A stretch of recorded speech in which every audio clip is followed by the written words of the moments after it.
Il y a peu la confirmation que tous les proches de Marouane Bereni craignaient est tombée.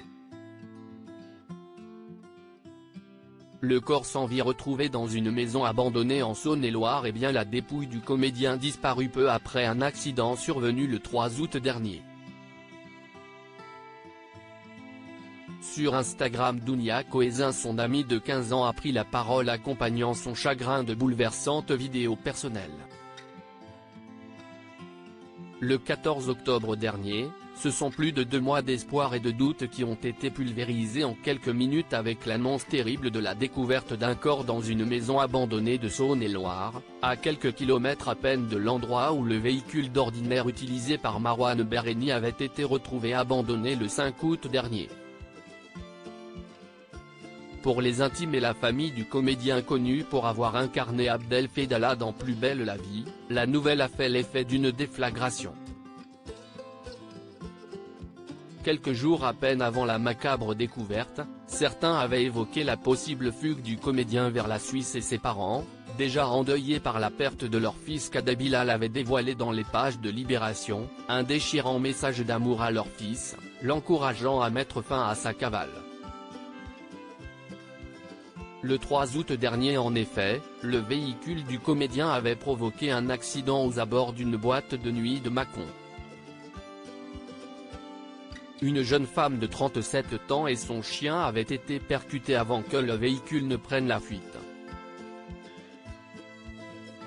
Comme si mon âme d'enfant était partie avec toi. Pour les proches du comédien, le temps du deuil et des adieux est donc venu. Léa François, sa Barbara dans Plus belle la vie, Fabienne Cara, sa complice d'aventure, ou Sarah Mortensen ont été parmi les premières à dire leur chagrin.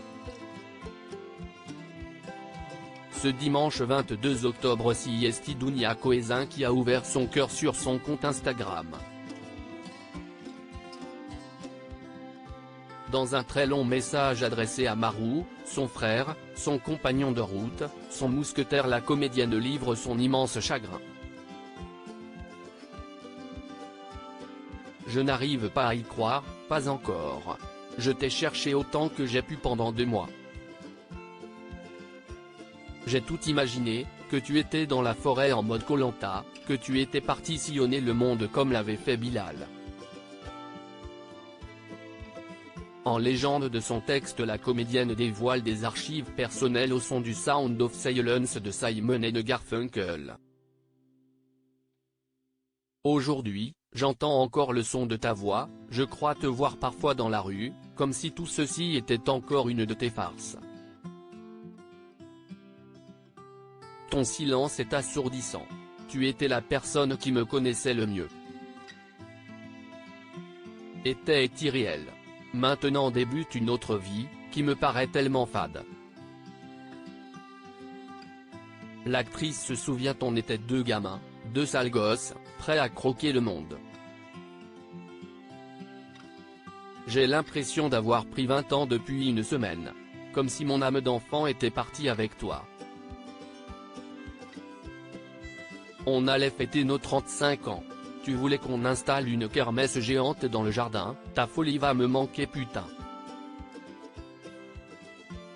Et d'ajouter bouleversante à propos de celui qui était son meilleur ami depuis 15 ans, c'est comme si je n'avais plus de boussole, comme s'il me manquait une partie de moi. Les images pourtant offrent à Dounia Koezin une forme de consolation, trier des images pour faire un montage, parce que tu n'es plus là, me paraît tellement surréaliste. Mais te voir si souriant et si drôle, me réchauffe encore de ton amour. Je vais garder ça, écrit-elle avant de le remercier d'avoir été un si bel ami. D'avoir apporté autant de bonheur et d'amour. Pour Dounia, le poids de la vie était devenu trop lourd et, à lumière s'en est allé rejoindre, mon petit frère.